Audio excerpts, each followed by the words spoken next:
Ah, there you are, Miss Walker. Good, good. Take a seat quickly. I'm impatient to start my lesson.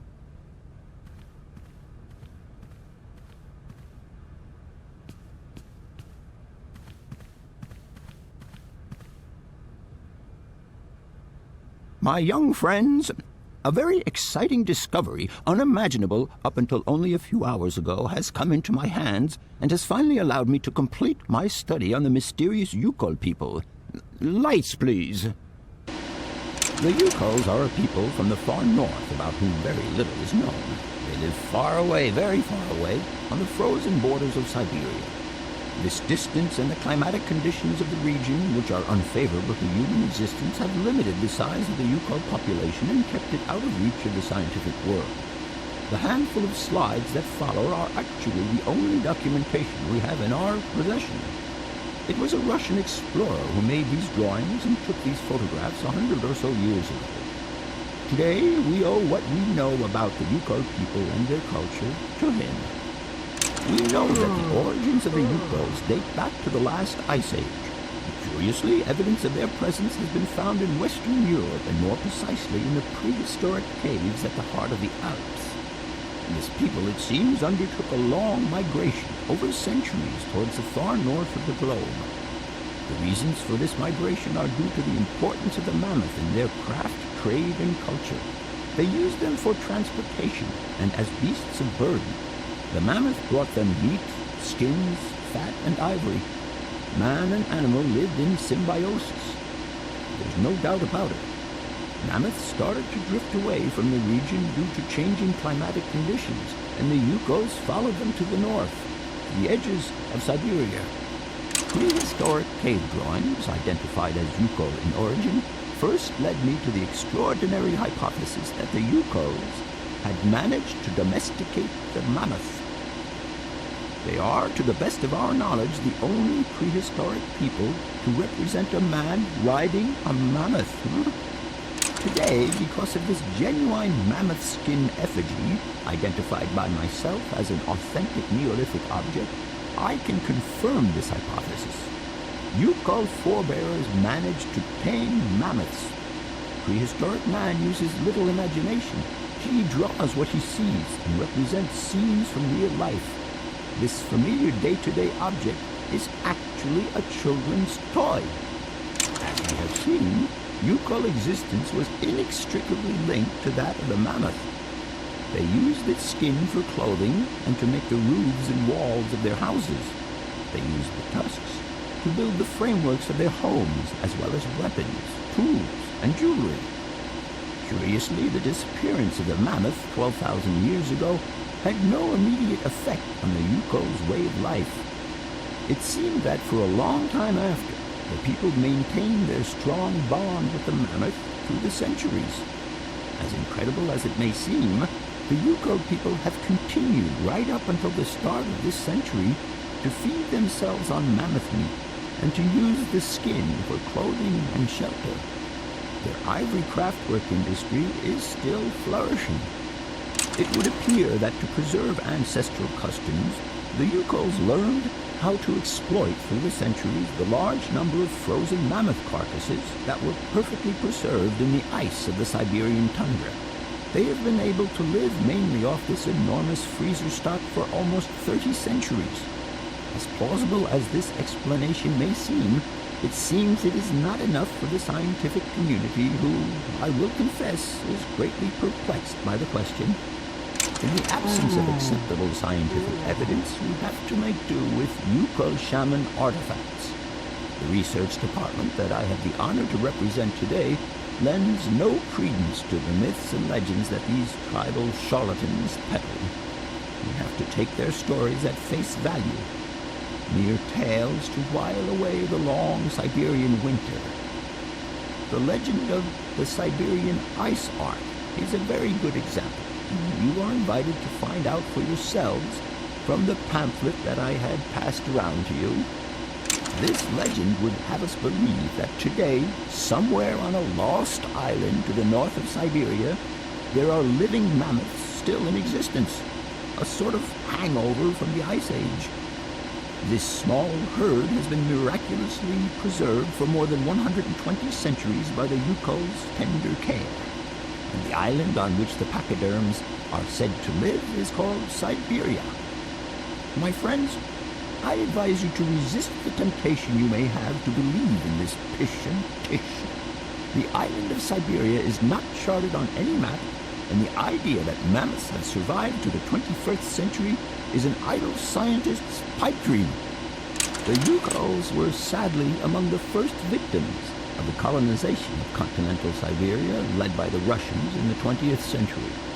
The Kolkhoz and Sovkhoz systems, as well as the exploitation, disdain, and humiliation people had to suffer, marked a definitive break in the Yukol's traditional lifestyle. Since the collapse of the communist regime, the Yukol population finds itself confronted with the same political and social upheavals that other Siberian communities are experiencing. There are two consequences to arise from this.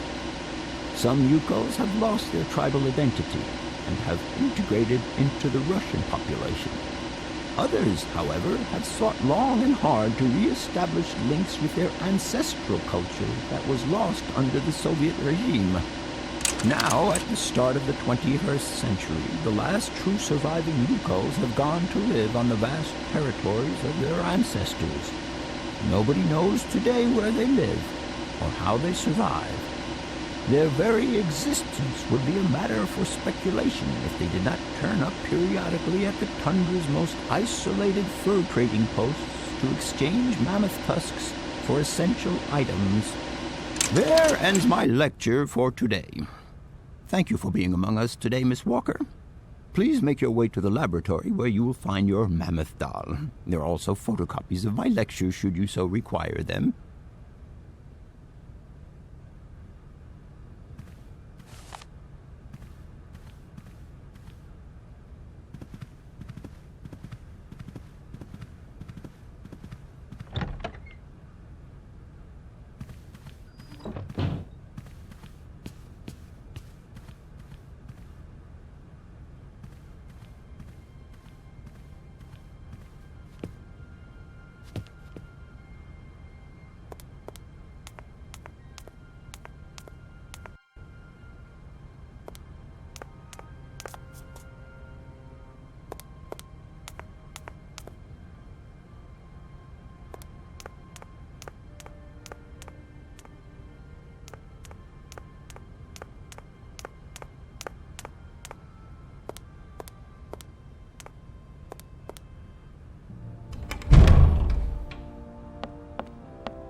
is it you want to know, miss?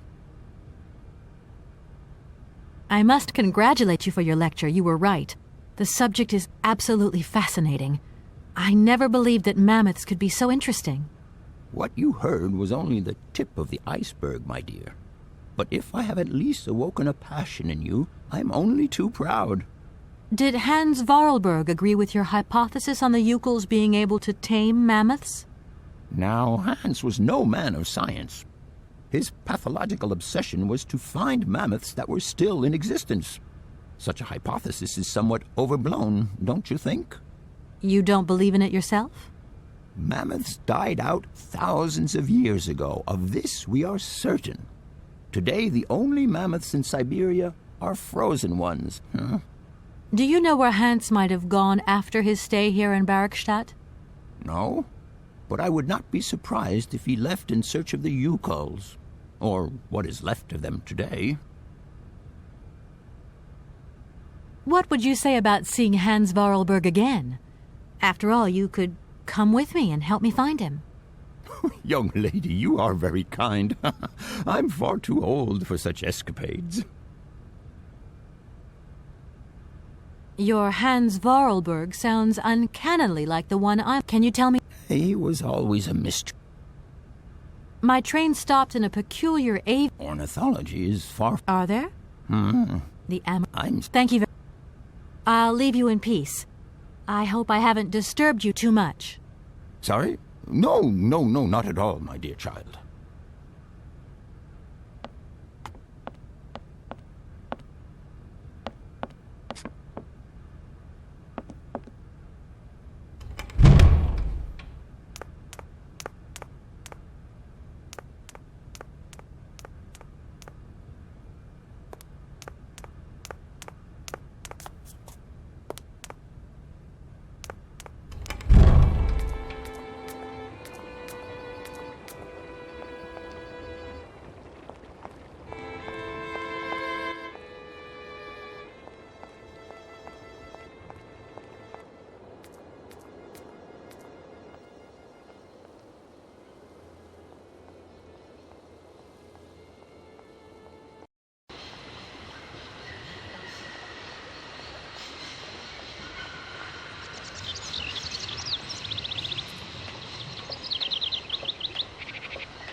Hello?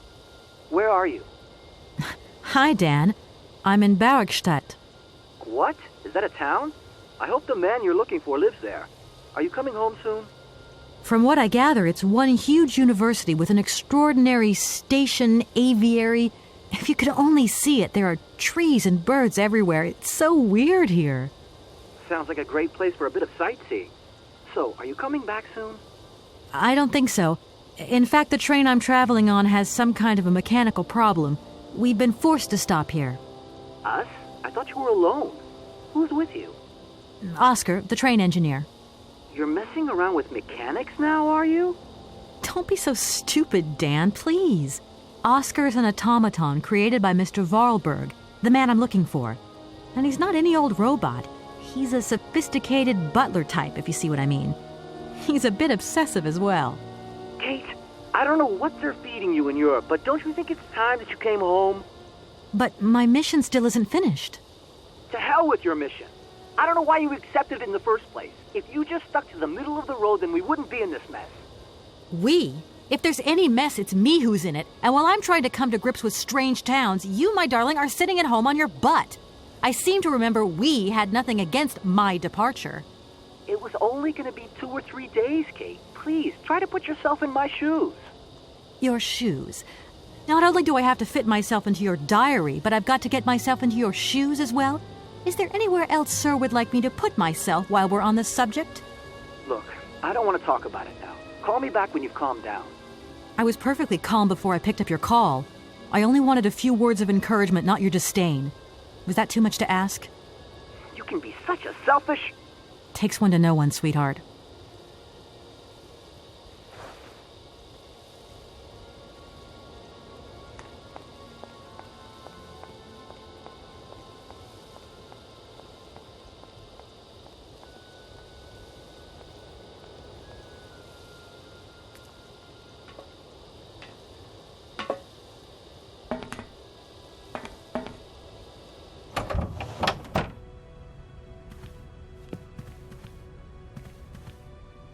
Everything okay? Yes, Kate Walker. I am waiting to continue our journey. That's it, Oscar. We can go. Kate Walker, I must remind you of one of the journey regulations. All objects featured in the train's inventory must be replaced before departure. I don't understand. Something is missing, Kate Walker. Oh my God! The mammoth doll! Please return it to its allocated position, Kate Walker. I'm off, Oscar. See you later. Yes, Kate Walker.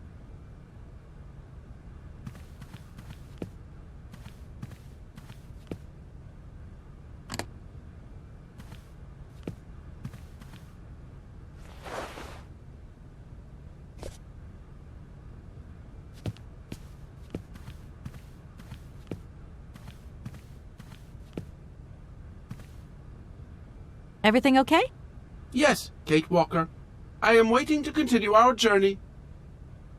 Oscar, if you tell me one more time something's missing, I'll... Everything is ready. Take your seat, Kate Walker. We are leaving. I'll... Okay...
What are you doing there, Oscar? It is imperative that we comply with railroad and customs regulations, Kate Walker. Oscar, Don't you think we could drop the trifling details once and for all? We need an exit visa to get beyond the wall, Kate Walker. And you wouldn't know where I could get one of them from, would you? There is usually some form of authority stationed at a guard post that is strategically positioned to issue such a visa. Do you realize, my good man, that as a lawyer charged with an important matter of inheritance, I could sue you for obstructing justice? Kate Walker, we still need an exit visa, in any case. Oscar, don't you think we've wasted enough time already? You neglected to find the clockwork winding mechanism for the train with sufficient haste, Kate Walker. What nerve! And you refused to lend a helping hand. Help that could have been invaluable to me. I agree, Kate Walker. If you weren't so obsessed by procedure, we wouldn't have had a hitch. I am not entirely convinced, Kate Walker. Oscar, please, let's get in the train and leave, can we? Yes, Kate Walker. Give me the visa. I don't suppose you can help me get this visa, then? Your non-supposition is correct, Kate Walker. You do realize, don't you, Oscar, that by preventing me from continuing this journey, you are also depriving yourself of the opportunity to meet your creator, Hans Voralberg. Procedure requires an exit visa, Kate Walker. God, I think I'm going crazy. That is not a requirement, Kate Walker. Only an exit visa is necessary. Oscar, the automaton that drives this train will be really impatient to leave soon because he's totally obsessed about punctuality. Yes, Kate Walker. And it's weird, because sometimes, when he drops all that stuff about procedure, he can be so charming and attentive. Please refrain from attributing human emotions to me, Kate Walker. Okay, see you later, Oscar. Yes, Kate Walker.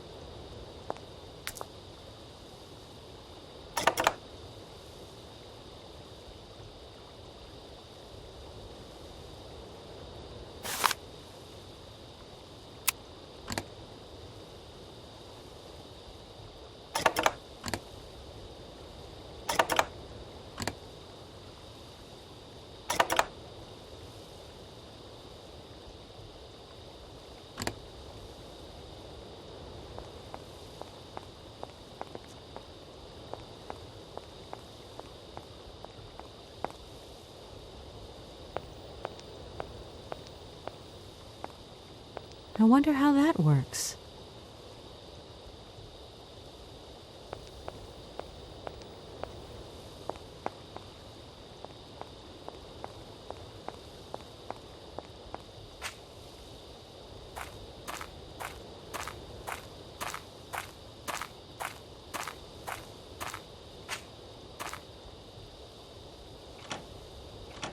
No point. It's locked.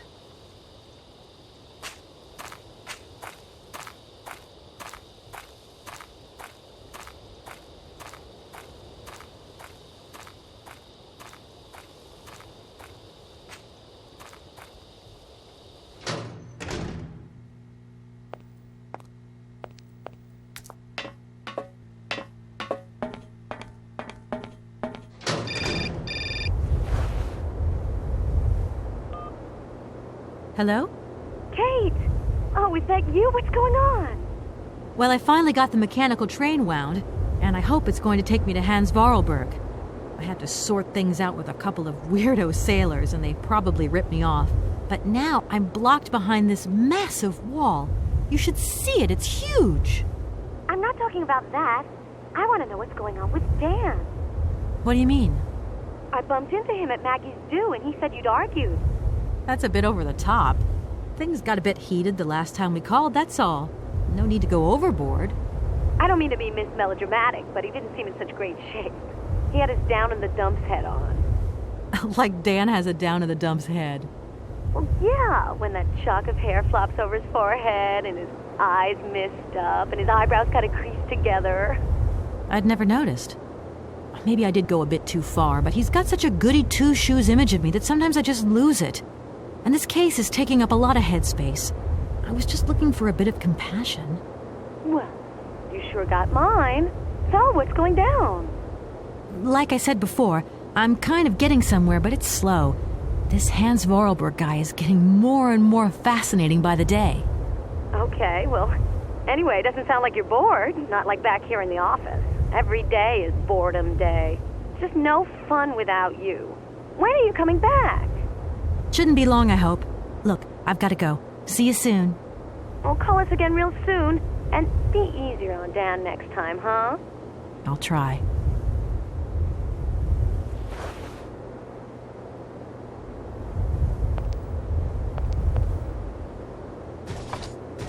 No point. It's locked.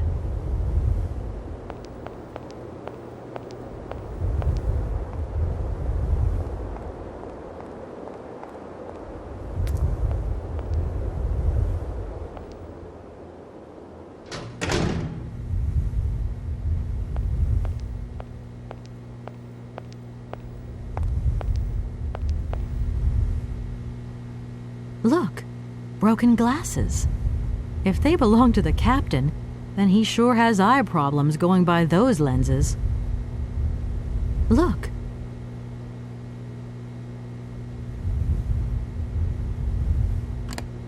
I haven't got time to have a drink right now. I haven't got time.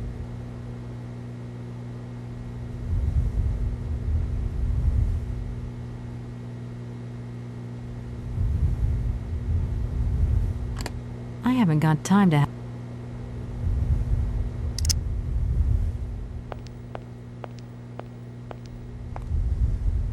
Good day to you, sir.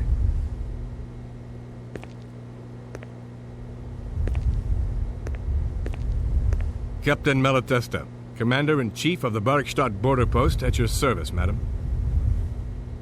My name is Kate Walker. I've been assigned by my company to find a man who is supposed to be living in Syberia. What a peculiar mission. Taking so many risks for such a futile goal. Captain, to my mind, the military zeal with which you insist on guarding this meaningless wall strikes me as equally futile. I should be offended by your words, miss, but I forgive you, because you are young and unaware of the very real dangers lurking in store for us. I need a visa to cross the wall and to continue my journey to the east. They told me that you are the only person in a position to issue such a visa. Indeed, this responsibility is part of my duties. However, I am not currently issuing visas because nobody must venture beyond the wall. And why not? It's far too dangerous, in particular for a lady of your standing who is traveling unescorted. Dangerous? What exactly do you mean, Captain? The enemy, miss. The enemy. I've been observing them for several years through my telescope. There's one particular horseman stationed yonder. He's a scout from the invading enemy army, and he's been spying on us. So I have to be extremely vigilant. He knows that I know he's there, you understand? And as long as I keep my eye on him, he won't dare try anything. Are you sure? Please, take a look for yourself. Don't mind me if I retire, Captain. Please, madam. My respects.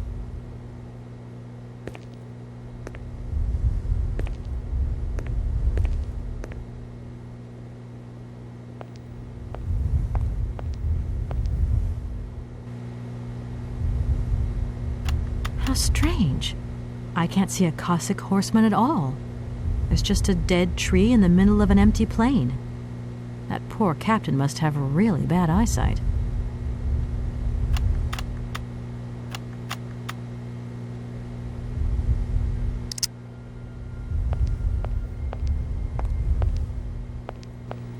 Look, broken glasses.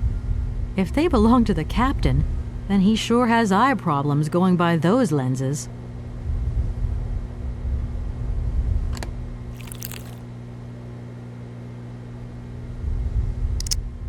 Colonel, sir. Captain, miss. But you have the air of a great officer. You flatter me, miss. Unfortunately, I'm afraid that we frontier soldiers are often forgotten by the military administration. There's no justice. I sympathize with you, Captain. Let us forget our worries for a moment and have a little drink together in the name of friendship. It would be my pleasure, miss, but the regulations strictly forbid it. Come on. A little glass of wine never hurt anybody, and nobody need know. Wine, miss? You are putting me in a very delicate situation.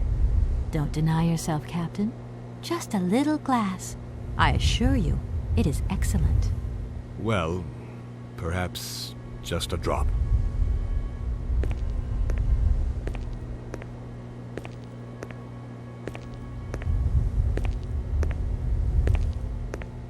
Here's your glass.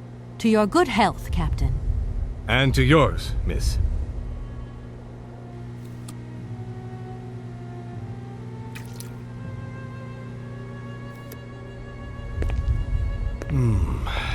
It's been a long time since I've drunk wine in such pleasant company. I admit, it is excellent. Isn't it? You wouldn't think it came from Barrickstadt. It is made from the Amazon forest Sauvignon grape that has been miraculously conserved and cultivated in the station garden. Well, well, well. The university authorities kept that one to themselves. You know, Captain, it is essential that I continue my journey eastwards. Please don't even think about it. As I've said, it's extremely dangerous. The enemy is spying on us. Perhaps your Cossack horseman isn't quite what you thought. Perhaps it's just a dead tree twisted into a strange shape. You should take another look. You never know. Go on, Captain. Give it a try. No need. A dead tree. That is preposterous. It is the enemy at our gates, miss. There is no doubt about it. But don't you worry. I am here at my post to watch over us. It's not the enemy that worries me. It's your eyesight. I saw a pair of broken glasses in your office. Maybe that explains why you see a horseman where there is only a dead tree. What are you insinuating, miss? My sight is perfect. I refuse to let you sully my reputation. Please, Captain, don't be angry. Miss, this discussion is now over.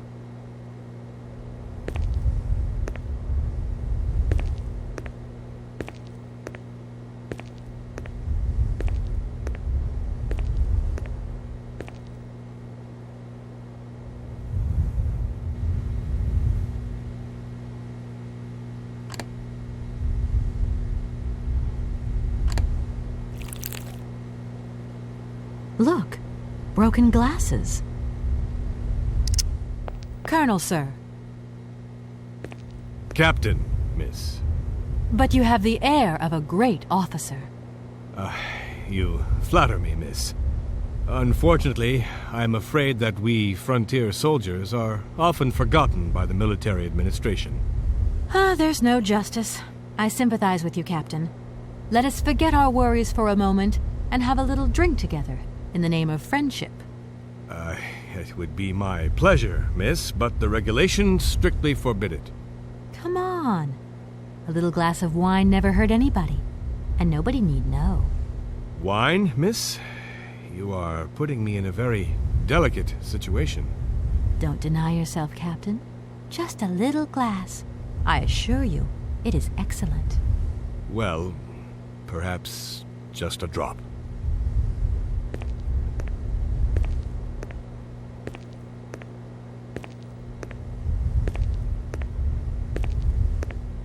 Here's your glass. To your good health, Captain. And to yours, miss.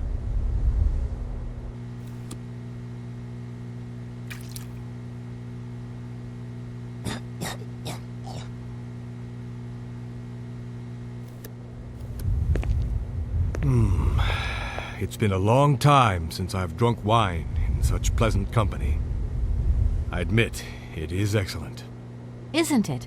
You wouldn't think it came from Barrickstadt. It is made from the Amazon forest Sauvignon grape that has been miraculously conserved and cultivated in the station garden. Well, well, well. The university authorities kept that one to themselves. You know, Captain, it is essential that I continue my journey eastwards. Please don't even think about it. As I've said, it's extremely dangerous. The enemy is spying on us. Perhaps your Cossack horseman isn't quite what you thought. Perhaps it's just a dead tree twisted into a strange shape. You should take another look.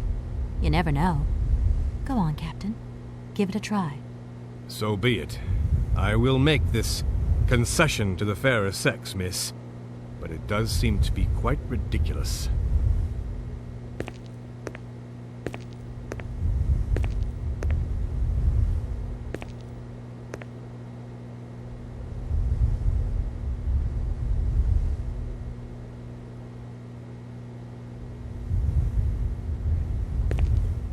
Incredible. How is this possible? By what strange magic? How could I have been so wrong for so long? The enemy was only a tree. I'm so ashamed. It's not that bad, Captain.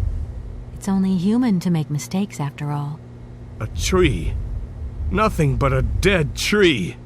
Pull yourself together, Captain. It's okay. And now I suppose there's nothing stopping you from issuing me a visa? Yes, of course.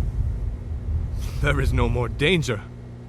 All these years, and now the Cossack has gone. There is nothing left to watch. Captain, you should be delighted. From now on, you don't have to stay pinned to your watchtower. Travel can start up again normally. You will be able to resume your regular duties like issuing entrance and exit visas. You are right. I will sign you a visa to cross the wall frontier immediately. 1,000 apologies. Here, miss.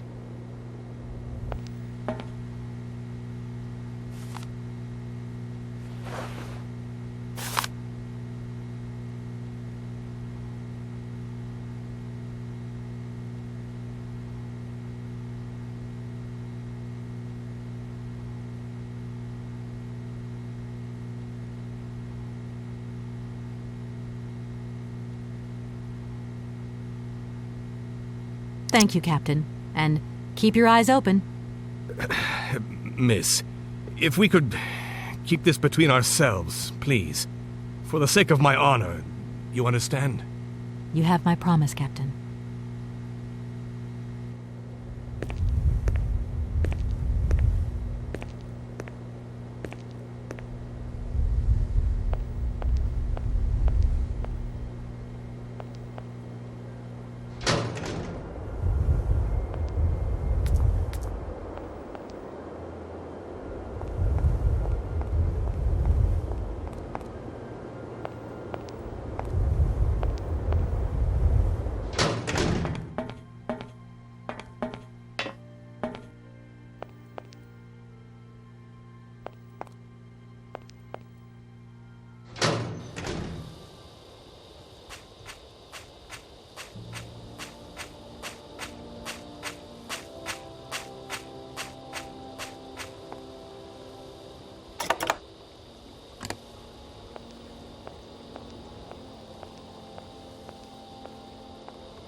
Here is the visa.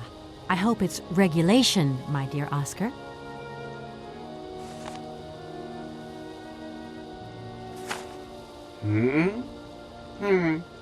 It is regulation. Here is your ticket.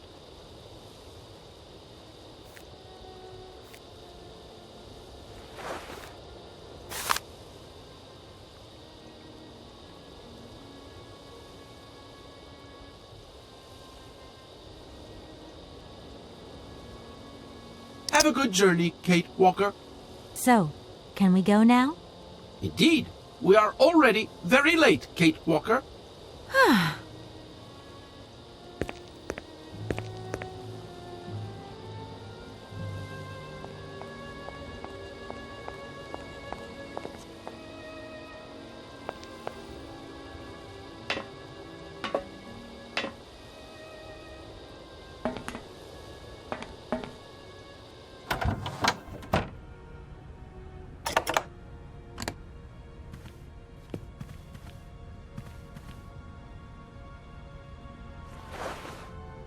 Here you go, Oscar.